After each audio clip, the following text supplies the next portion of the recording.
I think a lot of people can relate to my situation. Rent is insane and good-paying jobs are hard to find. I was just getting by when my landlord decided that he wanted more money. It's not like I had the time or money to fight it. Instead, I started looking for a new place so that I wouldn't be homeless by the end of the month. For 2 weeks, I desperately looked for anything within my price range. A few options came up but fell through at the last minute. The one place I considered was a house with 4 other guys. They cleaned up when I arrived to view the room available for rent. Whatever efforts they made were in vain. The place smelled like something had died under the floor behind some of the damaged walls that they poorly covered up. Soon it appeared that my options would be a rundown frat house or the streets. When an affordable apartment came on the market, I thought that it was a miracle. Aside from the no pets in the lease, it appeared too good to be true. I swooped on the chance, applying a few minutes after I saw the listing. Within the next hour, I had gotten a response so I could be booked in for a viewing as soon as possible. I imagine there must be a lot of people trying to get into the apartment that was listed. At the time, I felt thankful that I got the viewing. When I arrived at the address, I second-guessed myself a few times. There was no way this place would be rented so cheap. The entire apartment building was massive and yet clean. Parking out front and another lot under the building. A large stone wall surrounded the area. I stopped at the front gate expecting a person to be working. I got the code texted to me to get in beforehand. I've never lived in a place that needed a gate before. That should have been the first red flag. The second red flag should have been how empty the building felt. I parked out front in a barren lot. I needed to put in another code for the front doors to get inside the lobby. Again, no one was at the front desk. It made me pause and wonder what a front desk person would even need to do in an apartment building. It felt like more of a hotel to me. The inside of the lobby was spotless. I saw my reflection on the smooth marble flooring. A set of stiff white sofas were arranged waiting to be used. A mixture of perfectly fanned out magazines sat on the black coffee table in the middle of the seating area. Nothing looked as if a single person had ever touched them. A slight chill ran down my back, but I blamed that on the air conditioning. I was told to go right up to the 10th floor into the apartment that I wanted to rent, and someone was going to meet me there. Even the elevators smelled too clean. I wondered if this place had been built as one but switched to more long-term renting after the project had been completed. It also looked way over my budget. I hoped that I didn't waste a shift off work for some sort of renting scam. I found the right door. I knocked even though I had been told to go right in. A voice called out, inviting me inside. I cautiously opened the door expecting anything. The apartment was clean and cool. It had way more space than I needed. A middle-aged man stood in the middle of the living room. He had been rearranging flyers for nearby restaurants. I opened my mouth to introduce myself. He cut me off by taking a hold of my hand in a firm shake. "Mr. Park, so nice to meet you. I hope the complex meets your standards. I'm the owner, Norman Freed." His voice was pretty deep. He practically sang my last name, putting my nerves on edge. The bright smile and voice could have won over anyone, and that's why it bothered me. Why would he put so much effort into this meeting? It's not as if he wouldn't have 100 other people waiting to rent the apartment. I started, unsure of what to say. Any questions that I had disappeared and I mentally cursed myself. "Oh, let's give you a quick tour of the place. The furniture is included in the price if you're interested in it. I want to make the move-in process as easy as possible for my future tenants," he said as he guided us to the other rooms of the apartment. There were 2 bedrooms, one larger than the other with a bathroom attached. It had been stocked with essentials which also threw me off. I've seen most apartments come with a dishwasher and fridge, but never one with a bed, fresh towels, and a full living room set. I couldn't hold back my look of suspicion. I know what you're thinking. This is far too good to be true, correct? I'll let you look over the lease for as long as you like. There are no hidden costs or fees. Just this apartment with everything at the price listed in the ad. Norman assured me. How can you afford to rent apartments so cheap? I imagine you could get triple and still have a line of people. I said, unable to get past that point. The smile never left his face. He had been expecting to explain himself. I come from a rich family. My parents passed away, leaving me with an amount of money that I could never spend in my lifetime, even if I tried. I could have anything I've ever wanted aside from one simple thing. A legacy. I made this building as a start towards that. He started and made a grand gesture to the room around us. The rent that residents pay goes directly into maintaining the building. I make no profit off the apartments. It makes it affordable so people can focus on improving other aspects of their lives. Imagine what good you could do with your life if you didn't need to worry about rent. He talked in an excited tone, but I wasn't fully buying it. This sounded like the start of a cult. I hated the fact that this was a trap instead of Norman being just a good guy in the middle of a midlife crisis. Could I look over the lease? I asked. Norman wasted no time handing over the paperwork. The apartment looked nice, clean, modern, and with a good floor plan. I flipped through the pages, seeing nothing amiss. You don't need to sign the papers today. Take them home and sleep on it. I'll hold the apartment for a week for you to consider your options and to get things together. I found myself staring at the other man. My gut said to not trust him, and yet I didn't have any better options. I thanked him for letting me come by, and he told me to call if I had any questions. I left the meeting feeling rattled. When I got back home, I looked up his name and did 3 days of research before confirming that Norman had been telling the truth. He only wanted to do some good in the world. No rent increases unless the building needs maintenance, but that cost would be spread out to all the renters, meaning that we wouldn't even notice that big of an increase. I signed the papers and planned to move by the end of next week. The agreement gave the renters a generous out if they needed to break the lease. I literally had nothing to lose. At least I didn't think I did. I've never owned that much stuff. Packing was a simple task. Very soon I found myself standing in a pristine new apartment. It didn't feel like home. I imagined it wouldn't for a long time. At least now I wouldn't have to work as much for rent. But I dreaded being alone for extra hours. I decided to keep my brutal work schedule for a little bit longer. The first night in the apartment felt strange in a way that I couldn't explain. It was as if I wasn't alone. I kept expecting someone else to turn the corner.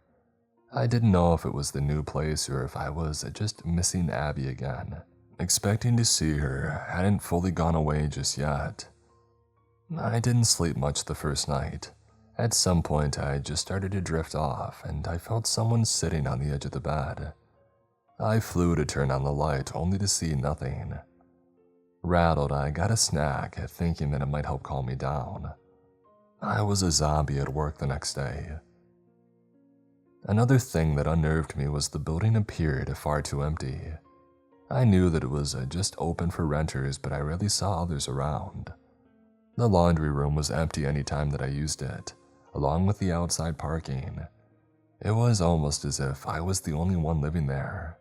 That fact was proved wrong within the first 2 weeks of me living there, though. I finally met my next-door neighbor. I had gotten off a late shift from work, ready to head straight into bed, and I saw her struggling to get her key into the lock while holding bags of groceries in her arms. I offered some help, which she accepted, very thankful that I had arrived when I did. I wondered why she didn't just set the bags down but didn't say the idea out loud. Could you put these on the counter for me? I really need to use the washroom. She admitted and rushed off before I answered. I walked inside, feeling strange about the entire interaction. I didn't know that there were grocery stores even open that late. She must have had a job that kept her late like mine did. I awkwardly waited for her to come back, feeling like I should at least explain that I was her neighbor before leaving. "Oh, you're a lifesaver. I wish I knew why I'd need to pee the moment that I reached my front door," she said, long blonde hair swaying as she hurried over.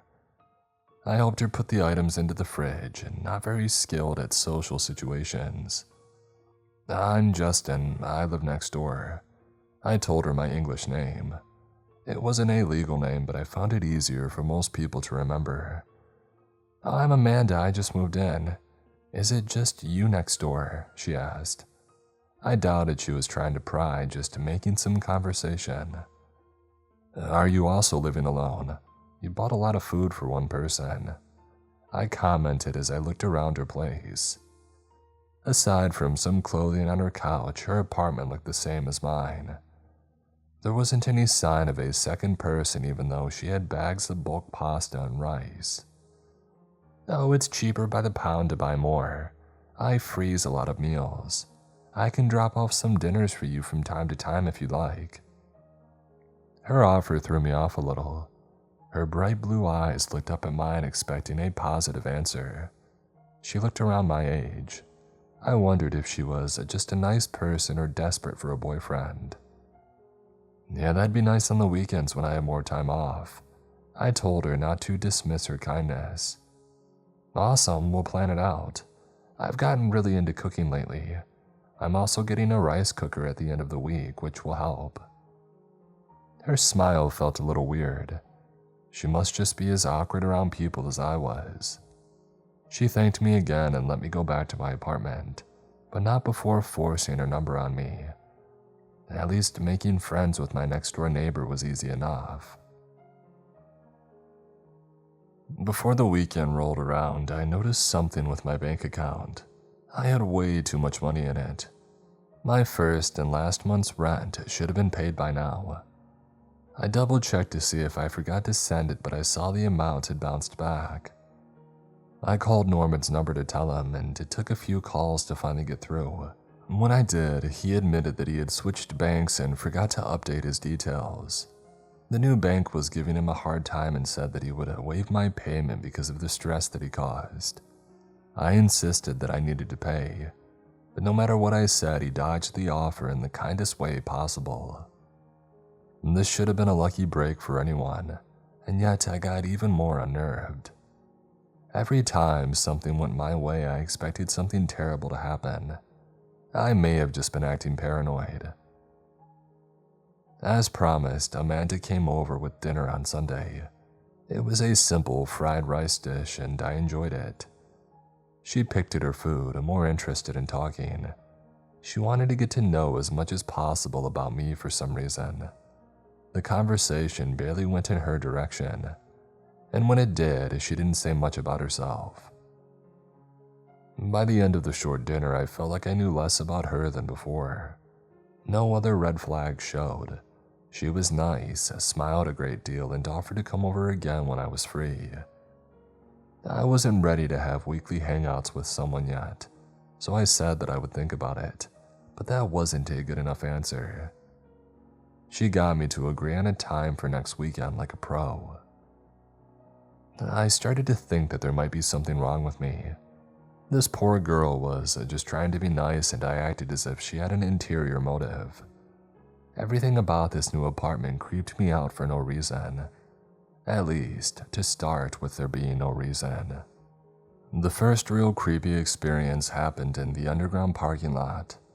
A storm with a risk of hail was rolling through, so I used the underground spaces for the first time. I pulled in just in time.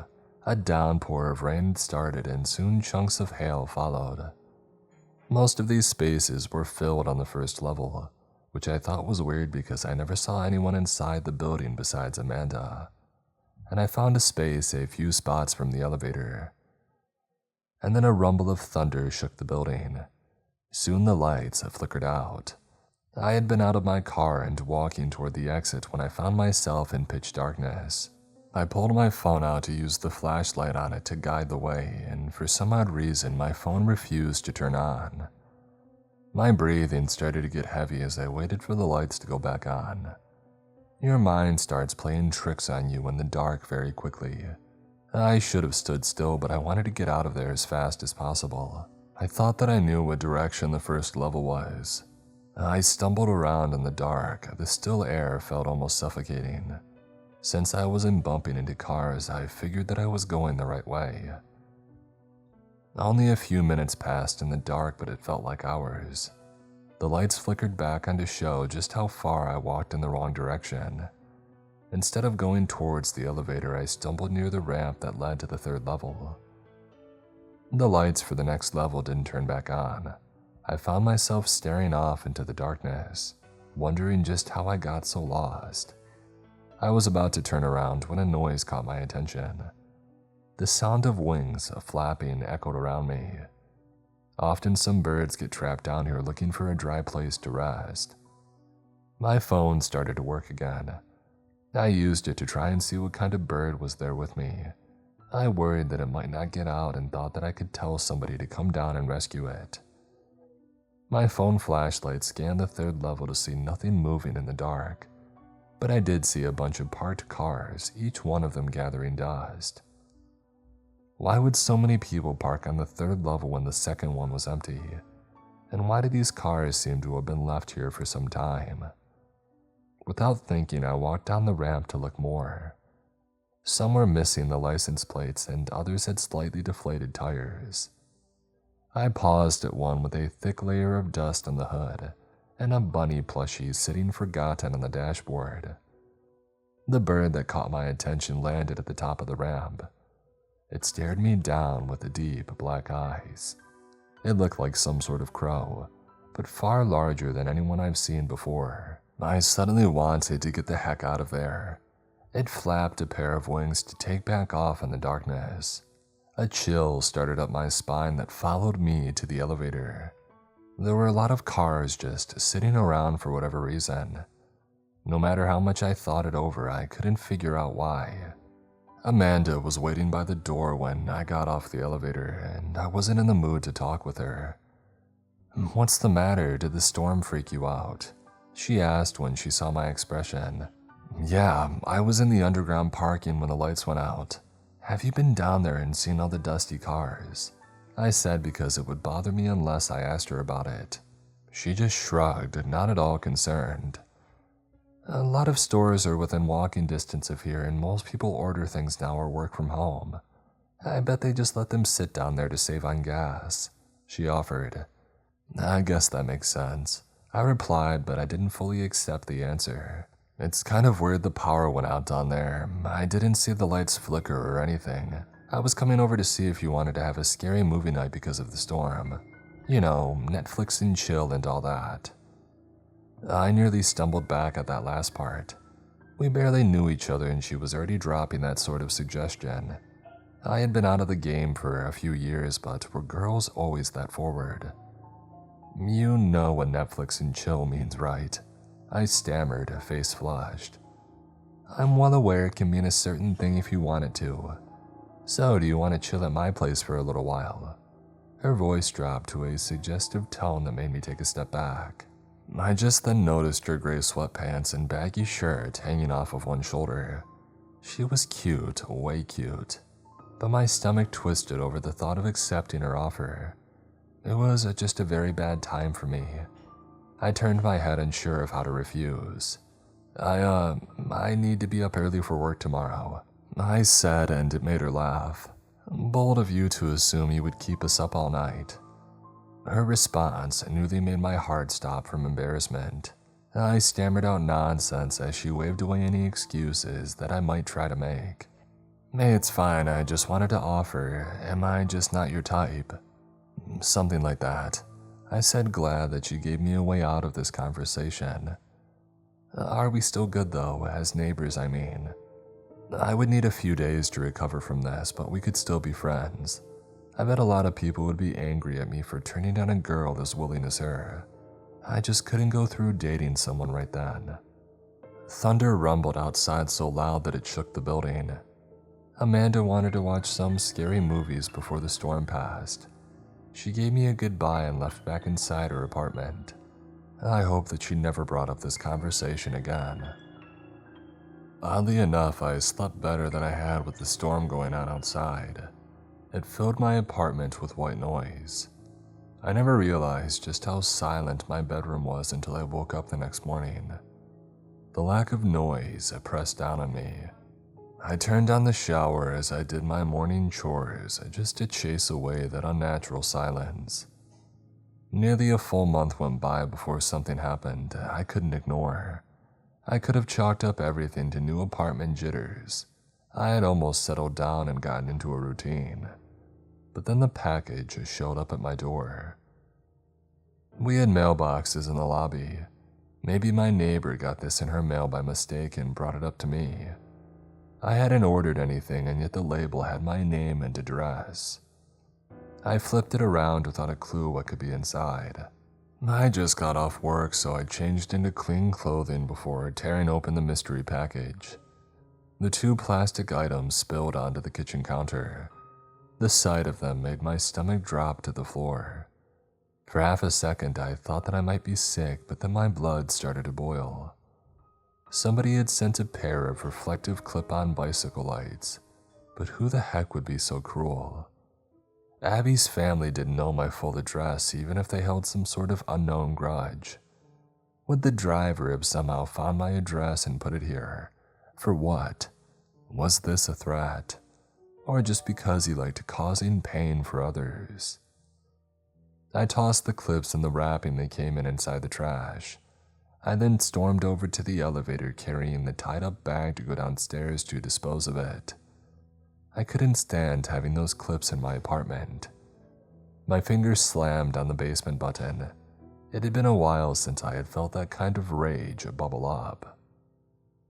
The elevator started to drop. I watched the lights of each floor pass by. When it hit the lobby, I got closer to the door expecting it to open at the next stop. The elevator hit the basement, but to my confusion it kept going. There wasn't anything below the basement. The underground parking may go deeper, but those elevators opened to the lobby. Nothing showed on the panel as to what floor I was going to. It just kept going. Suddenly it dropped so fast that my feet lifted off the ground. I collapsed, feeling as if I just kept falling for ages. Finally, the elevator hit a sudden stop. The doors sat closed long enough to regain my balance. On shaking legs, I stood up wondering what the heck was going on. I was sick with fear. The doors started to open and I pressed my back against the large mirror. Nothing but darkness was beyond the doors. My heart raced as I debated on going near the doors to try to hit a button to go back upwards. Any thoughts disappeared from my mind when a hand reached out from the darkness into the light of the small space. And then another one. Each arm was impossibly long and the skin dyed a deep dark red. I pressed hard against the mirror, unable to go anywhere else. A scream died in my throat as the hand shot out to grab my wrist so hard that I thought it snapped. My body was dragged into the darkness as if I weighed nothing. I saw nothing, but I heard screaming. It took me a long while to realize that the voice I heard was my own. I found myself screaming on the cold lobby floor, a concerned face above my own. I half crawled away, still convinced that I was wherever the elevator had took me. "Mr. Park, are you all right? Do you have any medical issues that I should be aware of?" The fear hadn't fully worn off when Norman spoke. My landlord appeared very worried for my well-being. It took me forever to collect myself. "What?" I croaked out, voice raw from screaming. "I just walked in and saw you had collapsed here." I shook my head, still in shock. What happened? It couldn't have been a dream. I mean, could it? I looked down at my wrist, seeing a bruise start to form. I might not have taken the elevator halfway to Hades, but something had happened. "Maybe you're overworking yourself. You have been doing a lot of double shifts. Why don't I take you back up to your apartment so that you can rest for a while? My overly kind landlord had offered. I was about to refuse him when Amanda stepped off the elevator. She paused, seeing me on the ground. I asked her if she could get me back upstairs in case I collapsed again, and she did so without question. Norman asked me to contact him if I ever needed anything. I agreed, just so that he would let me leave. I didn't tell my neighbor what had happened, just that I wasn't feeling very well. I couldn't shake the feeling of being watched. I barely heard what she said when I walked back inside of my apartment. The feeling of having someone right behind me didn't go away. My hand started to shake, and whatever rational part of my brain that was left screamed at me to leave. I decided to listen to it. I started to pack an overnight bag to get away from this place. I also wanted to call my parents. I hadn't heard from them for nearly a year because we lived in different countries. I didn't know what time it was for them, but I didn't care. My finger hovered over the screen to call them. Suddenly, I felt bile rise up my throat. I dropped my phone to double over. Black liquid came spilling out, leaving a burning, bitter taste behind. Tears came to my eyes, making it impossible to see until they had cleared. I moved towards the door the moment that I finished getting sick. My trembling hands landed on the handle, but my body didn't move. My arms refused to do what I told them to. I wanted nothing more than to leave, to get the heck out of that place. What was happening wasn't normal, and yet my body didn't listen to me. I hope you stay here forever. I turned when I heard Amanda's voice, to see my apartment empty. You'll never need to leave. Norman's voice came from the empty living room. I shook my head, feeling dizzy. When I closed my eyes to clear my thoughts, I opened them to find myself in bed. My ringtone went off, waking me up. I didn't remember going to bed last night. The black bile had been cleaned up, and I wore a different set of clothing from yesterday. I answered my phone with a shaking voice to hear my boss on the other end, asking if I was going to be in. I made some sort of excuse about not feeling well, but I was on my way. Half a shift was better than no shift. I expected my body to refuse to leave my apartment, but I've never been so happy in my life to leave for work. I almost felt normal while out of the apartment building. The feeling of being watched was still at my back, but I could ignore it. Near the end of my shift, I started to think that I was fine. Yesterday was just some sort of brief medical episode, like a lack of iron or something like that. A coworker asked me if I was doing all right. I opened my mouth to tell them the truth. I hated my new apartment, and for some reason it freaked me out. I'm fine, just been working too hard and I overslept, I told them. I stood in silent horror. My expression did not match how I felt. That was not what I wanted to say. My words got twisted by the time they reached my mouth. I tried again to tell them how much I hated my new apartment. I ended up asking about how the morning went without me. This wasn't right. I couldn't say the words that I wanted. As a test, I made a note on my phone about how I didn't remember last night. My hands typed those words out without issue. I needed to get to the bottom of this, but I didn't know how to start. I dreaded going back home. Was that place really a home at this point? I took some overtime that day, desperate to stay away for as long as possible. My body again acted on its own when it was time to drive back to my apartment. I mentally screamed at it to stop without it making a difference. The fear that I felt walking through the lobby doors was almost overwhelming. Norman saw me, and against my will I stopped to talk with him. "How are you feeling? All better?" he asked in a cheery tone. "Yes," I lied. "That's good, very good. Amanda's told me that you two are getting along, but not as well as we hoped. I've asked her to introduce you to her friend who just moved in. She may be more to your liking." His words made my blood run cold. I wanted to get sick again. I knew that something was wrong with this place, and he just confirmed it. "Why?" I forced the word out. For once, I sounded as scared as I felt. Norman's smile changed. He looked like a child pulling legs off a spider. He reached out for my hand. Some sort of force made me take his. "I made this place to make everybody who lives here as happy as possible.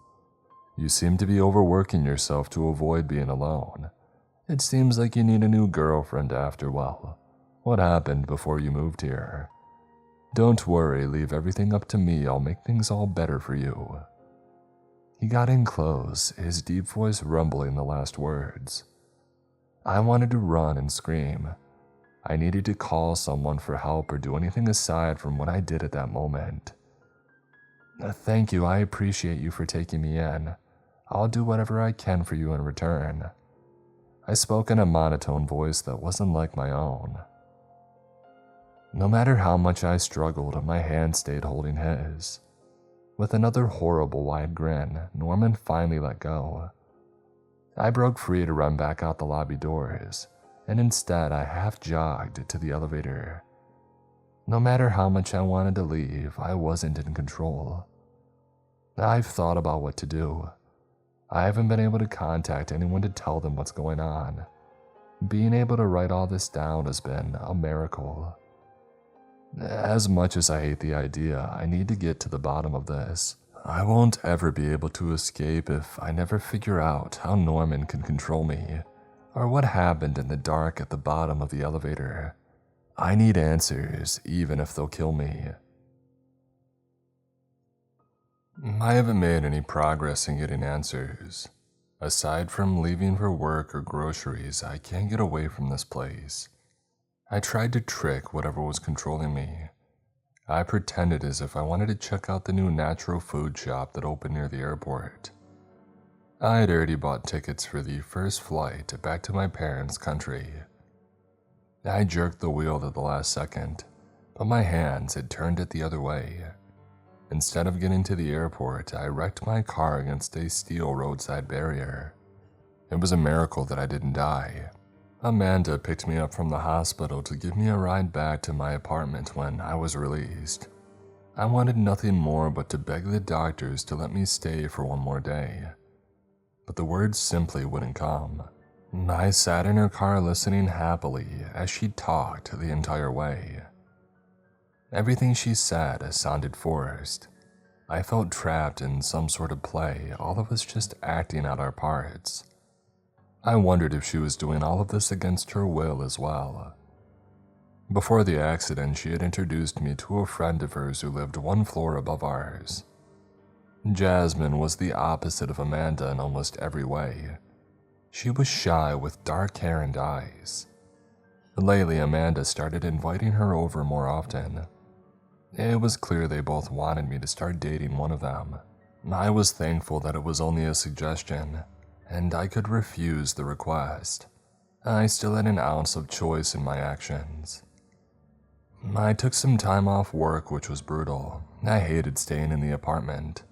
A set of unseen eyes followed my every movement. My only moments of peace were at work, mostly at the bookstore that I took some part-time shifts. The days had started to mix together. I found that I couldn't tell anybody what I was going through. Nightmares of being in the dark, impossible basement haunted my nights.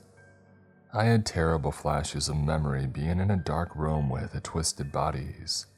I tore at them, enjoying the task. Every morning I woke up sick to my stomach. Some mornings I spotted dried blood under my nails, making me convinced that I wasn't having dreams.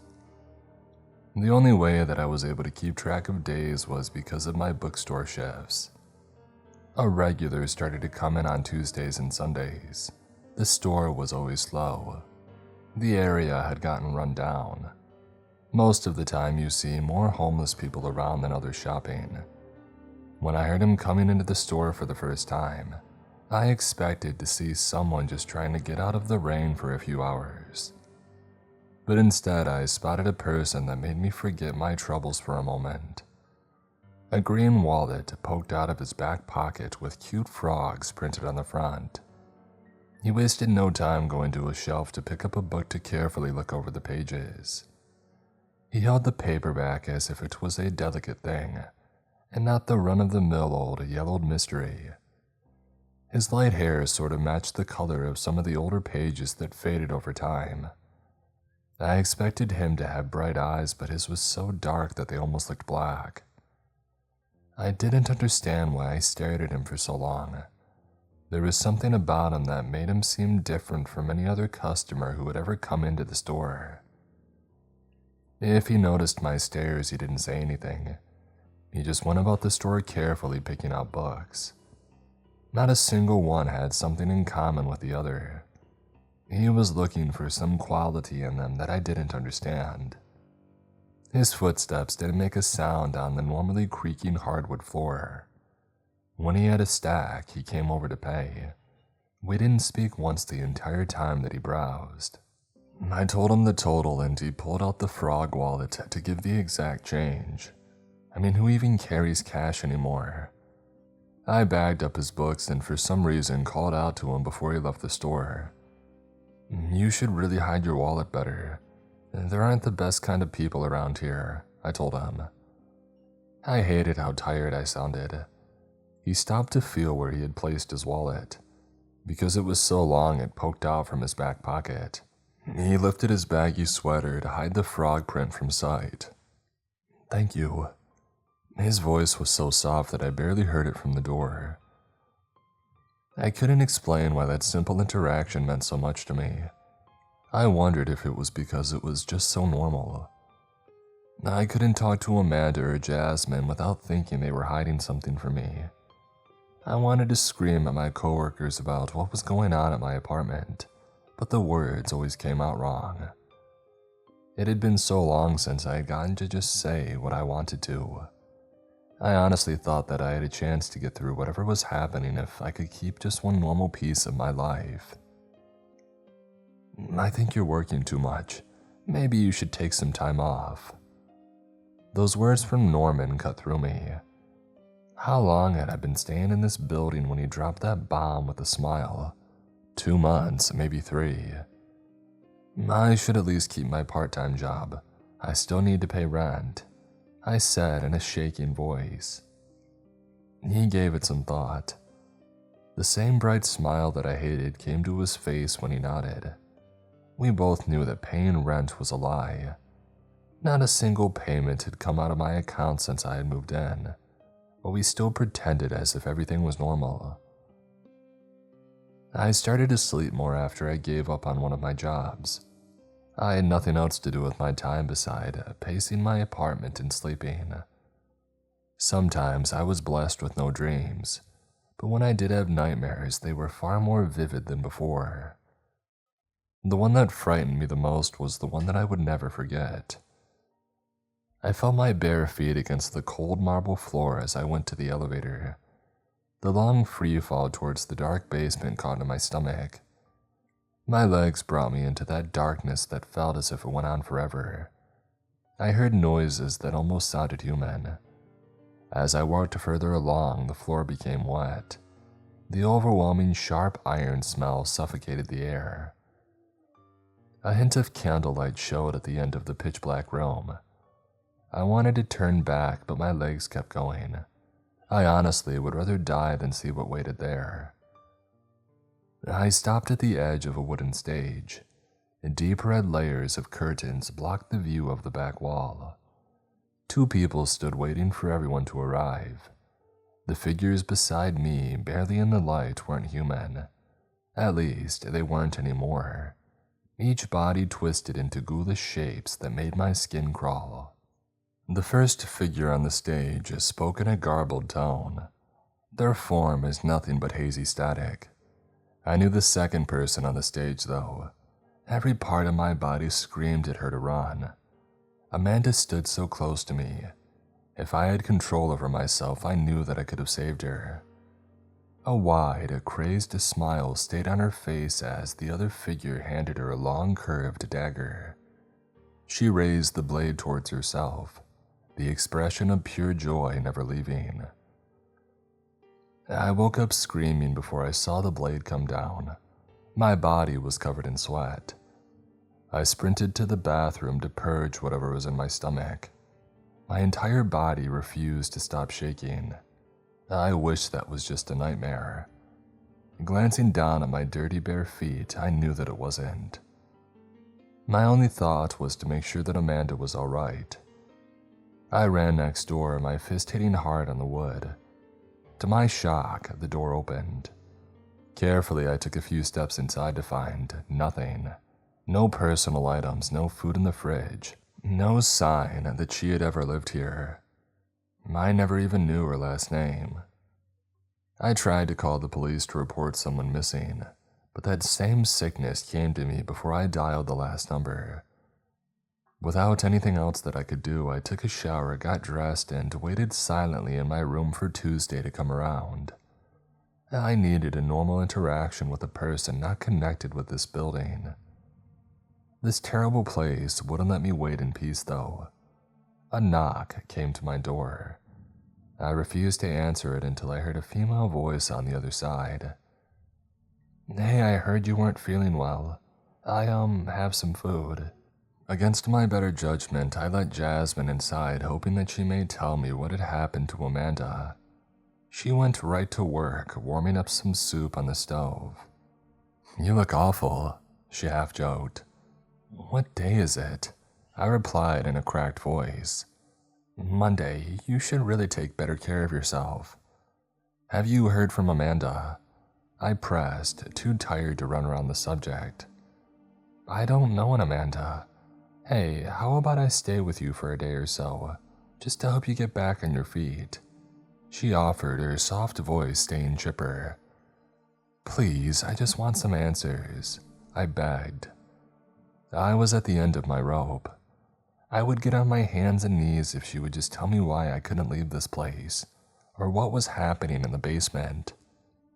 She stopped cooking and turned off the stove. Within seconds, she had my hand and started to brush back my hair. "Oh, you poor thing. You know, if you just accept this, it's not that bad. You can do whatever you want with whoever you want. Just embrace what your body is asking for." I jerked out of her grasp, a chill going through my body. The kind and soft Jasmine that I was introduced to had shifted her personality on a dime. "You should go," I said, keeping my voice even. "Your girlfriend isn't here anymore. Why bother holding on to your feelings for her? Like, move on already, just bury her." I saw red before she even had stopped speaking. I did something that I never thought I could. I slapped her hard, and she stumbled, almost falling to the ground. The fact that I felt some kind of positive reaction from the attack made me want to run away from myself. Instead of crying or getting upset, though, she laughed. "Did you like that? You should keep going. I don't mind." Using more force than I wanted to, I grabbed her by the wrist to drag her out of my apartment. I know that I hurt her again, and she didn't struggle, just laughed the entire time. I slammed the door on her face, my breathing refusing to settle down. "Just call me, I'll come by any time." I gritted my teeth, holding back a reply. I hated this, everything. I hated what I was becoming. I hated this apartment, and I hated being without answers. At least I learned it all happened on a Monday. Just one more day and I could get to the bookstore for a hint of a normal life. It was raining on that Tuesday. I brought an extra umbrella just in case. The regular who treated the books so carefully came in right on time. His hair and shoulders were wet, showing that he had been caught in the rain. Aside from saying hello or complimenting his wallet, I hadn't said much to him, and that was all that I needed. I considered how weirded out he might feel if he knew just how much I looked forward to saying one or two words to him. I watched his routine of picking out used books in such a gentle way. I still had no idea what he was looking for when it came to them. He picked out such a different range of topics that I thought he might be getting these for something other than reading them. Oddly enough, I never had the urge to ask him anything about himself. He paid with the exact change again, and before he walked away, I came out from behind the counter with the spare umbrella. "I have two if you need one," I offered. He looked surprised at the offer and he quietly thanked me. Our fingers touched and the strangest thing happened. The brief contact hurt. I pulled back, my hand feeling as if it was on fire. My face then turned a deep shade of red over the odd reaction. I got a cramp," I lied. He wasn't buying it though, and he pulled out the receipt to write something on the back. "If you need help with anything, call me." It was the most that I've heard him speak. He had some sort of accent that I couldn't place, but carefully I took the paper he offered to look over what he wrote down. Saren Rin, followed by a long phone number. I wanted to refuse his offer, but I needed something normal in my life. Calling a regular customer for help was not normal. "Anything. I promise I'll answer," he said in a stronger voice. I nodded, feeling a strange fluttering in my stomach. Someone was on my side, someone outside of that awful apartment building, and that was the reason why I couldn't call him. "Thank you," and I meant those words. Just knowing that somebody offered to help was enough. He laughed, fully expecting a call from me at some point.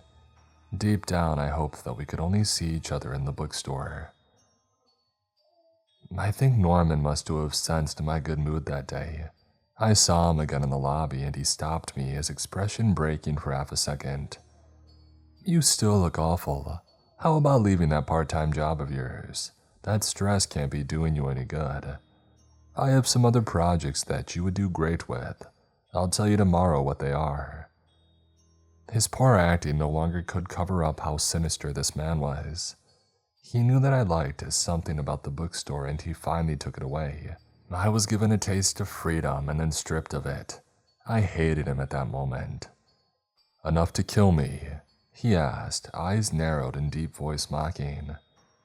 I wanted to, there wasn't anyone else in the lobby. My hands twitched, wanting to go for his throat. For once, what he wanted me to do and what I wanted had aligned. I held back knowing that I would be playing right into his hand. "Go up to your room and wait for tonight. We have such fun plans."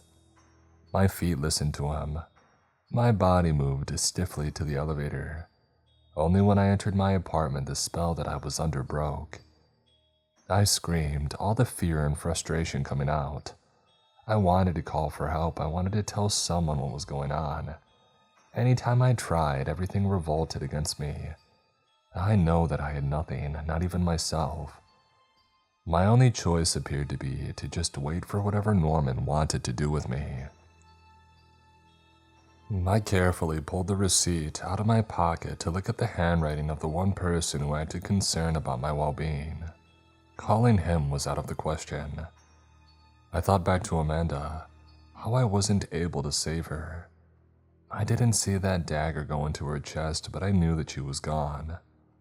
Calling wasn't just trying to save myself. Jasmine's fate may be the same as her friend shortly enough. I pulled out my phone to dial the numbers. The same revolting feeling came to my stomach. Black bile came from my mouth and my thumb locked up. The promise that Saren would answer gave me enough strength to push through those awful feelings to hit the final number. I heard his voice, but not what he said. The pressure in my head forced me to the ground. I coughed and sputtered, my entire body racked with pain. Somehow, I said the hardest words of my life. "Please, help," I choked out. "I'll be there in 10 minutes," Saren replied just before the phone died. I stayed on the ground, rolling in pain. I dreaded the fact that he answered. I begged that I would just die so nothing happened to him. I wasn't so lucky. "Knock knock, Mr. Park." I heard Norman's voice. I struggled to sit up to watch him open the door. The urge to punch him in the face got me to my feet. I made my way over to him, fist ready. "None of that, at least not right now," he commanded. I hissed in frustration as my arm lowered back to my side. My muscles hurt as I fought against his control. He noticed my phone and the receipt on the floor. He picked up both items and then handed the receipt to Jasmine, who just walked into the room. "Mr. Park, go into the lobby and wait for the person you called. And then kill them," Norman said to my sheer horror. Jasmine pulled out a lighter to set the small scrap of paper on fire, leaving no trace behind. Norman kept my phone, and I knew that I would never see it again. An expression came over my face, one that I couldn't control. I was smiling. Something just below the surface was looking forward to hurting Saren. This wasn't me. No amount of struggling or internal screaming made any difference. I was trapped in my own body, helpless to stop what was coming. Outside, I appeared calm. Inside, I wanted to run and scream. 10 minutes was like an eternity of waiting. Finally, Saren arrived at the lobby doors, a worried look on his normally calm face.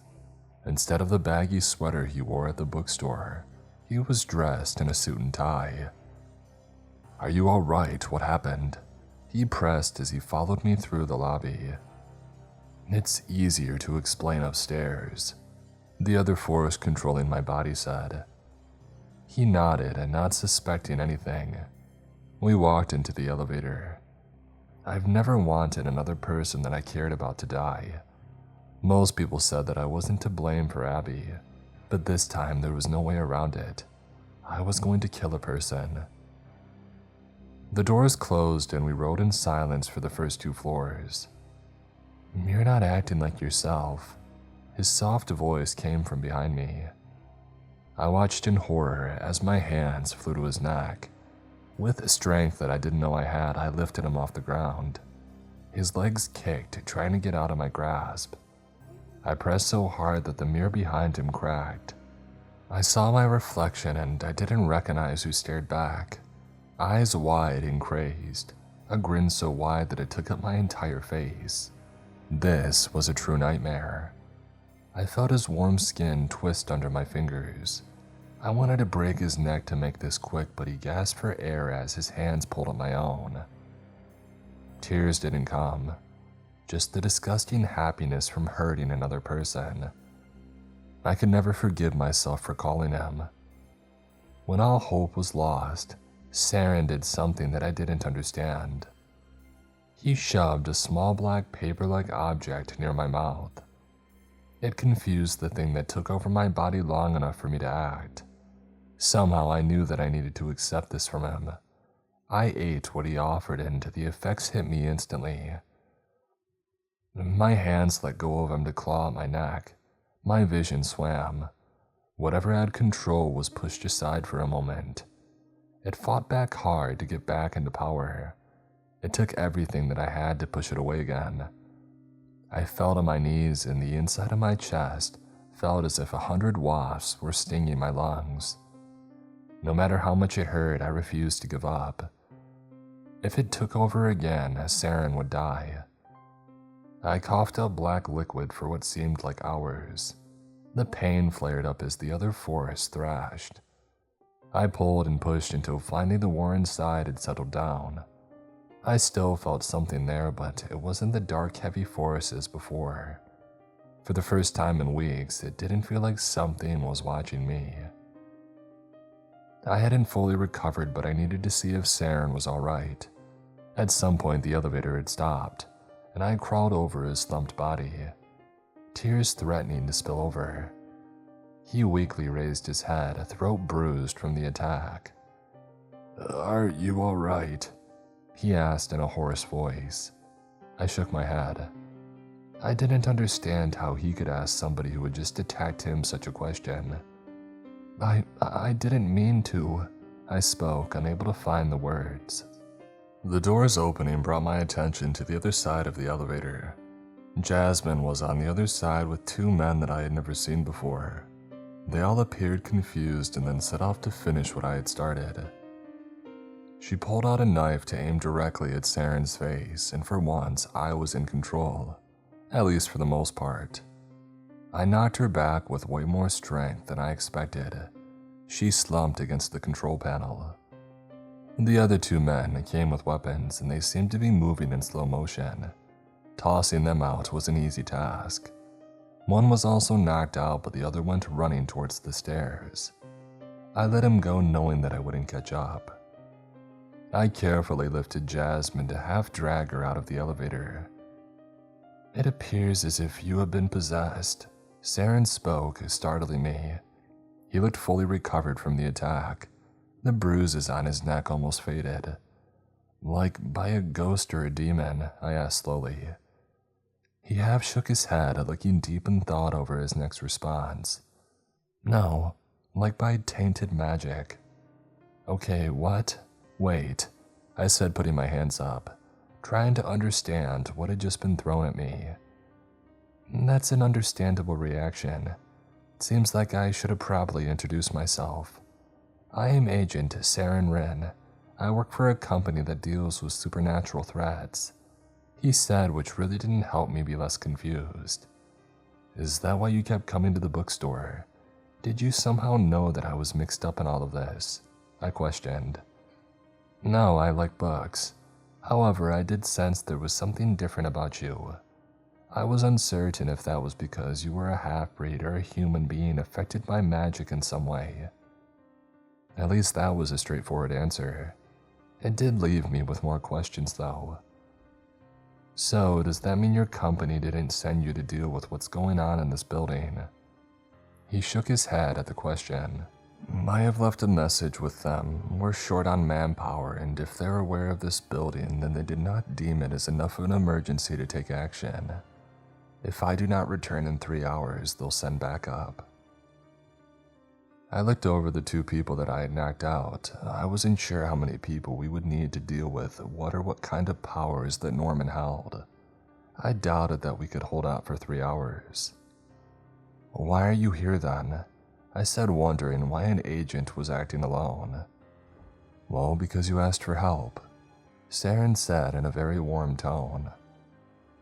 I nearly broke down and cried after he spoke. I doomed the both of us because I couldn't keep my issues to myself. "I'm so sorry, I never should have." I started, but he cut me off. "May I use your full name?" he asked. I nodded and he went on. "Yejun, none of this is your fault. You should not apologize for the actions of others." It was strange hearing my name after so long. I nodded, pushing back the tears that refused to go away. I took a moment to rub my eyes clear. Saren offered help and I had asked for it, that was all. It had been so long of blaming myself for everything. I didn't know how to react when somebody said that I wasn't guilty. "How did you know my name?" I asked, knowing that I didn't tell him. "Caller ID," he answered back. The simple answer made me laugh for the first time in months. With that cleared up, we now needed a plan to get the heck out of here. "What did you do to me? I mean, how come I'm not under Norman's control anymore? And can we do the same to everyone else?" I said, trying to understand what skills he had. Saren looked away as if he was guilty of something. "I should apologize for that. I took a risk. I can purify darkness, sort of. My power risked your life. If you weren't strong enough to take a hold of the magic that was left behind, you would have died. I highly doubt the same outcome would happen to the others. They accepted the darkness and the power that it brings. If I purify them, it'll erase their entire self." I looked down at Jasmine, wondering if that was true. She did appear to be enjoying herself, and if what with Amanda really happened, she willingly handed her life over. Even if other people were like me, there would be no way to tell. Saren only used his power because he knew that I would die soon anyway. "If we knew that someone wouldn't die from being purified, should we try it? We'll need more people on our side to get out of here," I pointed out. "That may be good for us, but bad for them. Instead of attacking us, they'll get attacked. I may not be strong enough to protect both of us. It would be difficult to add another person, Saren replied. I wanted to apologize again for calling him here. I hated to leave anyone behind, but he was right though. We needed to focus on ourselves. He called for backup that wouldn't arrive in time to help us, but they should clean up the mess that we left behind. Should we take the stairs to the lobby then? I want to try and get out of here, I said, but deep down I knew that it wouldn't be that easy. Saren shook his head and then nodded towards the elevator. I am able to sense things that you're unaware of. The stairs have been locked by magic. Currently, the only clear path is to the way we arrived. I would rather try kicking on the door to the stairs until my foot broke. The elevator could be easily controlled by outside forces.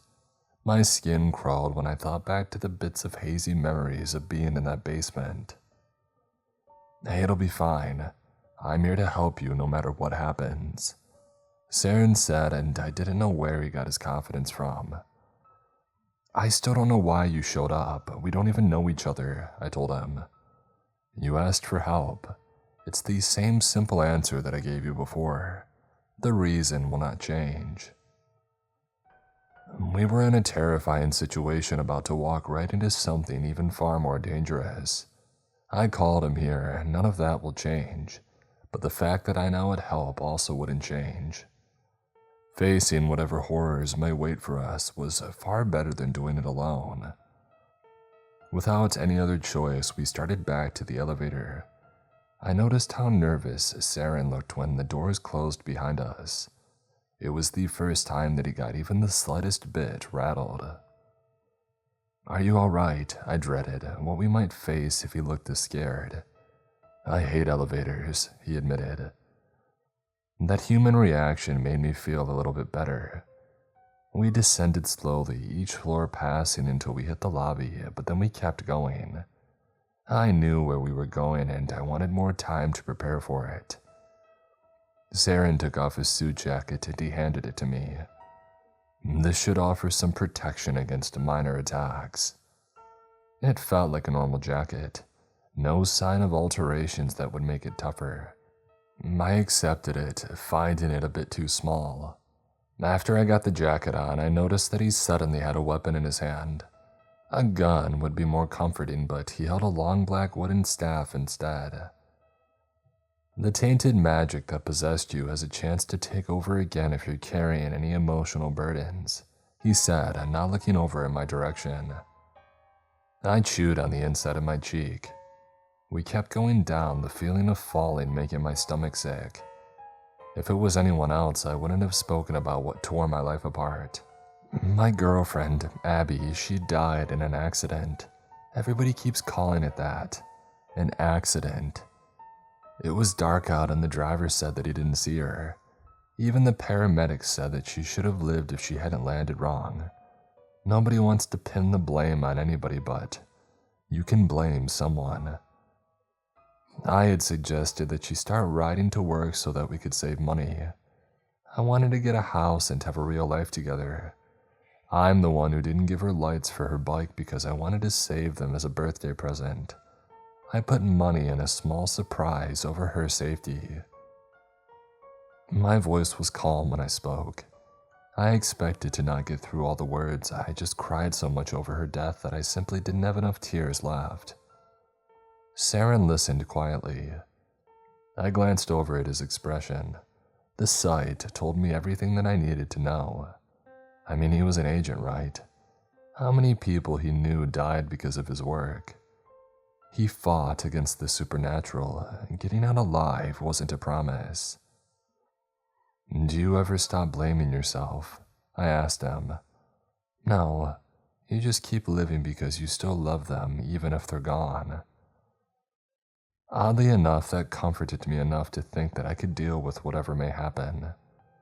Well, that was until the elevator did a sudden drop. Our feet lifted off the ground and I fell over when it finally stopped. Saren recovered quickly to stand in front. He was ready for whatever waited just outside the doors. A ding rang throughout as the door slowly opened to darkness. I regretted the fact that I didn't have a weapon. My breath caught in my throat when a hand reached into the light. It was caked in dried blood with long claws.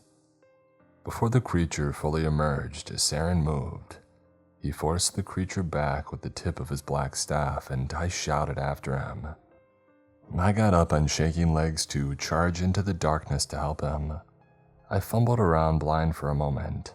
Suddenly lights flickered to life around us. Small floating orbs flared up, giving us enough to see by. I saw those twisted creatures with stark shadows making their features appear even more frightening. They had been human once and what I might have turned into if Saren hadn't helped me.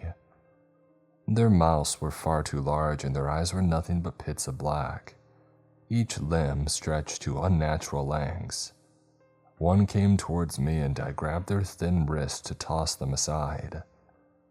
Strength that I didn't possess before made easy work of throwing them hard off into the distance.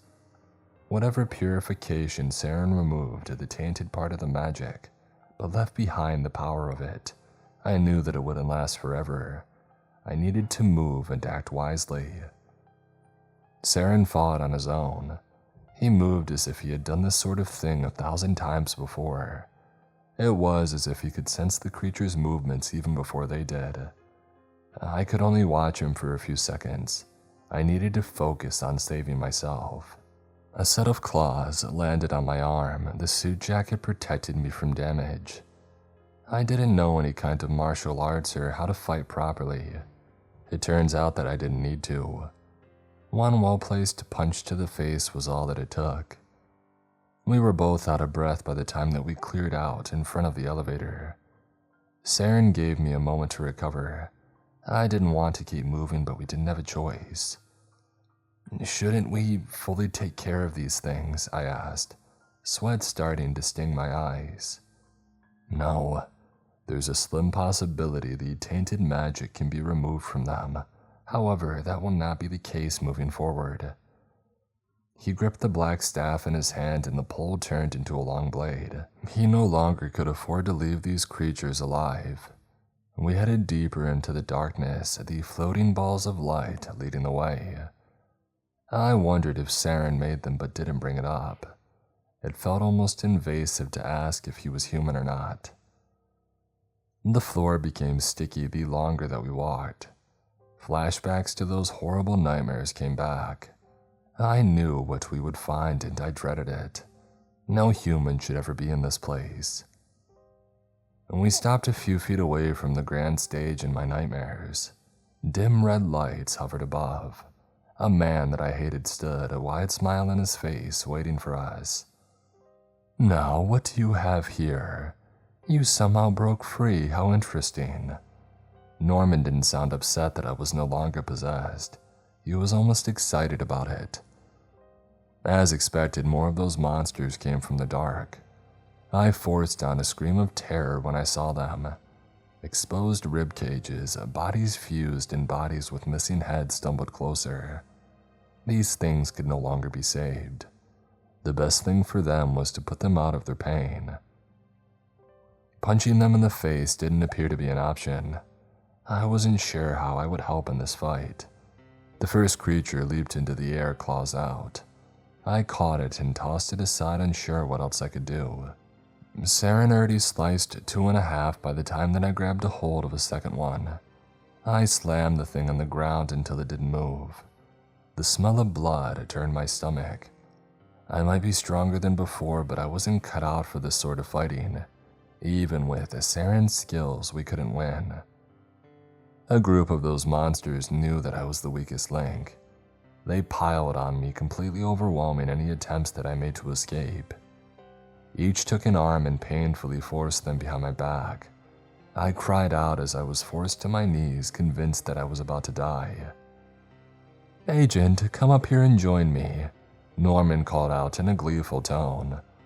I silently begged Saren to not listen to him, but against my wishes he started to move towards the stage. The creature let him walk by them. Norman waved a hand to signal for Saren to drop his weapon. The sound of the black blade hitting the ground tore at my heart. When Saren climbed on the stage, two creatures grabbed a hold of his arms to drag him over beside Norman. His expression appeared calm in front of this monster that had tormented so many people. He didn't even flinch when Norman wiped some blood off of Saren's face with the back of his hand. "I'm shocked, Mr. Park knew an agent. What a nice surprise," he started. "Oh, cut it," I shouted, making Norman's smile drop for a second. "What is all of this?" He debated my question. With another playful expression, Norman turned to face me. "I rarely get to do a villain speech. I think it'll be fun." It was disgusting that he played this off as a joke, but at least I would get some answers. "As you may be aware, I am placing tainted magic inside of humans. It brings out their suppressed traits, letting them act on any impulse that comes to mind. No morals, no regrets, just sheer bliss from their actions. If you had just accepted my gift, you would have greatly enjoyed your days with us." He started to explain. I spat as a reposed witch didn't bother him. "This is an exchange. I give people the chance to feel alive for a time. Eventually, the magic makes their bodies into what you see around you. When they are far too gone, I put an end to their suffering." "You don't care about these people. The tainted magic feeds on their emotions and it grows over time. You're using their bodies and their pain," Saren said in a stern voice. Norman's expression almost faltered from getting called out. He recovered and spread his arms out like a pastor at church. "I give these people a safe place to live, joys beyond their dreams. Of course, I'll ask for one simple thing in exchange." He dropped his arms at the same time the layers of red curtains behind him fell to the large wooden stage. What they revealed made Saren's face drop. I wasn't sure of what I was looking at, but I knew that it had the power to end the world. "It's dangerous to be so near to a rip between worlds like this," Saren warned. It did look like a rip in reality. The edges flickered with a dark blue light that rippled outwards. It must have only been a foot across but 6 feet tall, just floating above the stage. A low humming came from the tear, making my ears ring. My head became dizzy just staring at the thing. A primal fear came to the pit of my stomach. My body knew to be afraid for reasons that my brain didn't know. "I came from this tear between worlds," Norman announced, his false kind tone finally dropping to a sinister one. "My mother was a part of a supernatural research team to investigate this opening. A monster made of nothing but chaos and madness had slipped through. They were able to banish it back to where it came from, but not before it infected my mother with yours truly. I've been feeding this place with magic for so many years to open the rip large enough for my real father to come forth." I forced back the chill that went up my spine. The building may have looked new, but who knows how long it had been a trap to feed people to this portal to the beyond.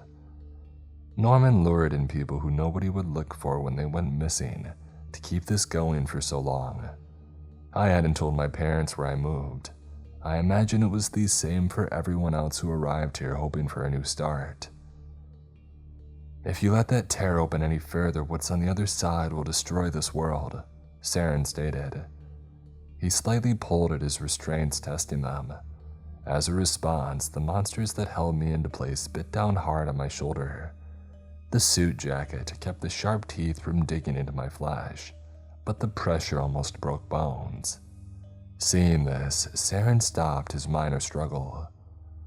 "I'm aware of that fact, so thank you for coming here and helping me towards my end goal." Norman walked over to Saren, a large half-circle blade in his hands. I yelled for him to stop, ready to beg for the other man's life. If he wanted me to become possessed again, I would. I couldn't bear another person dying because of me. The blade touched the back of the agent's neck. His face was even if he was ready for death. He made eye contact with me and smiled in a way that he must have thought was comforting. I could do nothing but watch as Norman grabbed a hold of Saren's hair and then pulled the blade towards them. The steel cut through without any effort. In the blink of an eye, the person who answered my call for help had his head neatly removed from his body. Dark blood poured down the front of his white button-up shirt. Norman's cackling laugh echoed through the darkness. The hovered balls of light that followed us had disappeared, leaving only the red light above the stage. I shook my head, not wanting to believe what I just saw. I almost threw up. If I had anything in my stomach, I would have too. The creature held Saren's limp body, so he stayed on his feet. Norman pointed the blade that he used to take another life towards the tear in the offering. With this, I'm one more step closer to my... A deafening tearing sound cut off his words. The creatures flinched with some scattering back into the darkness. The room shook, causing Norman to fall onto the wooden stage. He stared in awe at the tear opening large enough for a bus to drive through. Finally, what was beyond could be seen, and I nearly lost my mind from just looking at it for a few seconds. Massive monsters moved beyond the rip between worlds, so many of them twisted into each other in an alien land. No human mind should ever be able to understand what those things were. So many eyes stared outwards, noticing an opening to a planet that they could easily take over. That world was nothing but chaos. Oh, I should have killed the agent sooner. Who knew that had this much magic? Norman shouted beyond ecstatic as he completed his life's goal. When I drew my eyes away, I noticed something else that shouldn't be possible. Saren's body didn't collapse when the other creatures had ran off. When Norman didn't even turn his head to see, the black liquid came spilling out of the neck wound, or Saren's head turning into these same black ooze. Hope came to me for half a second, only to be crushed when I saw what my new friend was transforming into. Norman was oblivious to all the dangers around him. He stood up, welcoming an ever-shifting tendril coming from the tear. I finally... But his voice was literally cut off. The tendril came down too fast for the human eye to see. Slowly, both halves of the man peeled away from each other. He didn't even have time to realize that he was dead as his mouth moved for half a second to try and finish his last few words. He deserved such a death. I still looked away, not being able to handle such a gruesome sight. Another tendril came down inches away from my side. It snatched up a creature to try and drag it back into the other world. I needed to run, and yet I didn't want to leave Saren behind if there was a chance that he was still alive. I looked back to the stage to see the last part of his transformation.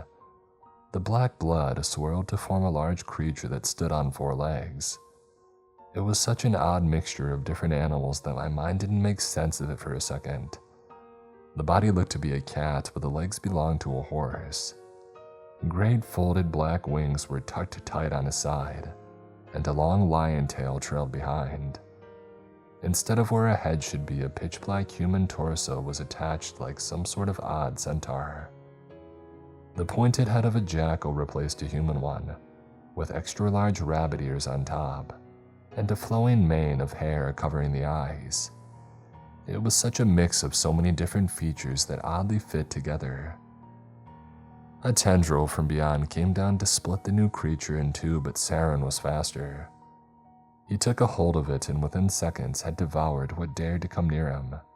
A booming sound came that was almost like a scream of pain. The creatures that Norman had created became victims. Both Saren and the tendrils attacked them, the tendrils dragging them away, but Saren viciously ate them. Every time that he consumed something, his body grew a little larger. It was a miracle that I hadn't been noticed by either of them. At first, I thought this might be a good turn of events, but then I realized the horrible truth. Saren would not stop eating what was beyond that portal, all the while getting larger and more out of control.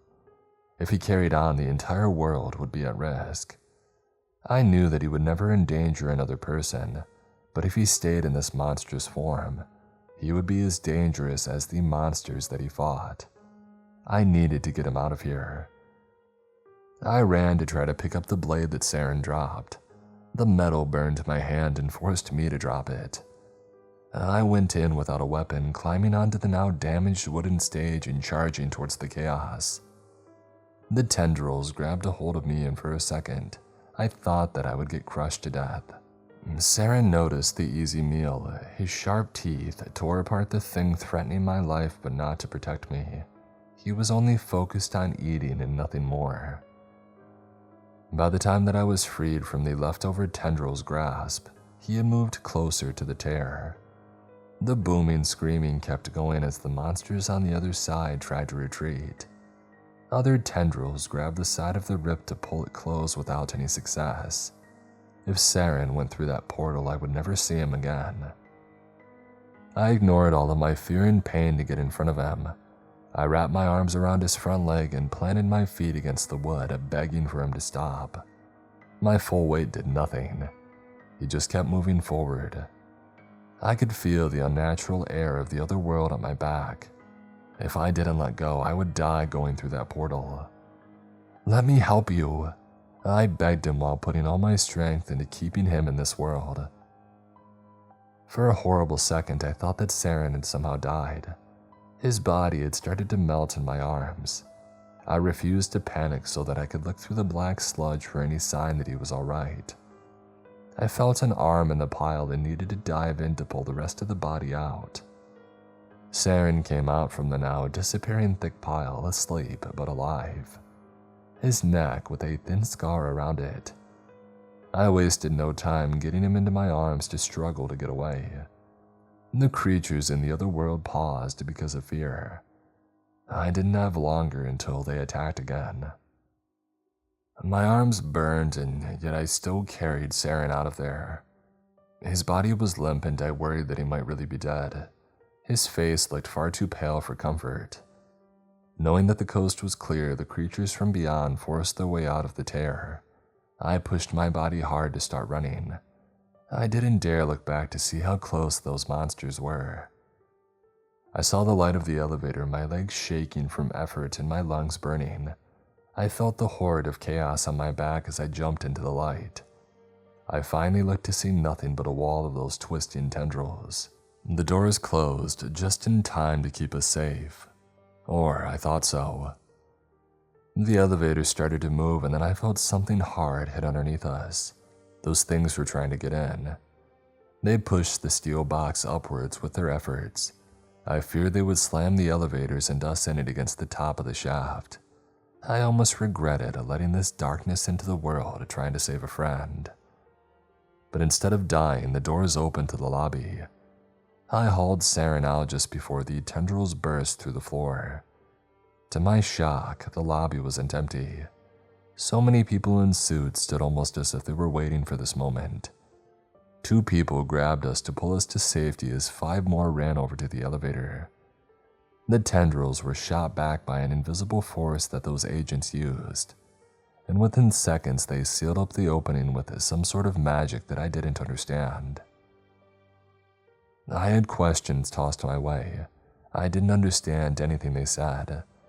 My vision swam and I found myself falling to the floor. I woke up, head heavy, convinced that I was still in the lobby. I sat up, yelling, looking for danger. But my mind finally caught up to my surroundings. I wasn't in my apartment building. I was in some sort of private hospital room. I got out of bed, wanting to know what had happened. When I had opened the door, I startled the person who was about to come in as much as they had startled me. I blinked a few times thinking that I was seeing things. The nurse wore light blue scrubs, but her body was made of something that looked a lot like pink jello. Unable to help myself, I placed both hands on her face to squish her cheeks. Her skin was cool and the experience was pleasant. She seemed to enjoy herself until she had pulled away and suddenly slapped herself in the face. "Lalu, get it together, you're a professional," she scolded herself. I felt a bit guilty for basically filling her up without permission, but she didn't address it. "You're not human," I said finally. "Oh, that's right, you're at a clinic for the supernatural. It seems like you won't have any lasting damage from your encounter, which is very good." After seeing horrible monsters, it was nice to meet a cheerful and cute one. Is Saren alright, and what happened to the building? I pressed, starting to feel worried. Oh, he's fine. In fact, he's in the room at the end of the hall. He'll have more information for you about the aftermath, she said, and was nice enough to direct me to his room. I felt a weight lift off my shoulders when I saw him quietly reading a book in the clinic bed. The nurse left us alone to talk.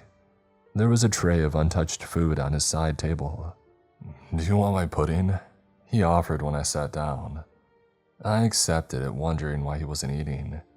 He told me that he overate and wasn't feeling well because of it. Aside from that, though, he was fine. The corporation sealed the building. It'll take some time to fully close the rip, but it can be done. Tears between worlds happen more often than others think, so it isn't their first time dealing with this sort of thing, Saren said as I ate. I suddenly wasn't hungry as I thought about just how many people died over the years and how close I came to joining them. How did that go on for so long? If there is an entire company to deal with this kind of thing, how did Norman carry on the way that he did? Was it because he had powers that we didn't know about? Saren closed his book to answer my question. We investigated the area. There was no supernatural research team, and it appears the only one who knew about the rip was Norman. He wasn't a half-breed or had any powers beyond controlling the tainted magic in that building. He was human. The creatures from the beyond brainwashed him into thinking that he was something more important than what he was. My chest tightened at his words. How many times has something happened like this? How many people were driven mad by forces beyond our world trying to get in? I still hated Norman for everything he did, regardless of if he was a victim or not. The corporation has your items in storage.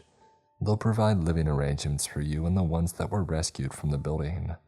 The others are still being treated, but it looks hopeful for them. Well, that was some good news I wasn't expecting.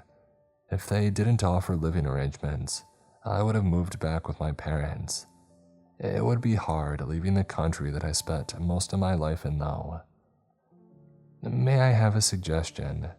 Saren asked in a usually softer voice. I nodded, unaware of what might actually make him act this way. It would be unwise for you to be alone after what happened. Would you be comfortable moving into my spare bedroom?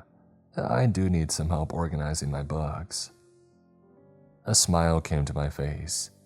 I didn't think that I could still do that. He was right. I shouldn't be alone. I mean, being alone got me in this whole mess to start with. If I was smart, I would have visited my parents after Abby had died. But instead, I bottled it up and let myself get taken advantage of. And besides, Saren asked for my help. I already decided that I would do anything he needed of me, from putting my life on the line or just sorting books, because I knew that he would do the same. After I agreed, he then asked another question that I didn't know that I needed. What was your girlfriend like? I smiled again. The pain in my chest came, but it didn't overwhelm me. I needed to talk about her after keeping it all to myself for so long, and Saren had nothing but time to listen. I was glad that I asked for his help, even if he was a stranger at that point. If I didn't, I wouldn't still be here. After all, the horrors, nightmares, and heartbreak that I got lucky enough to get through it, but only because I wasn't alone.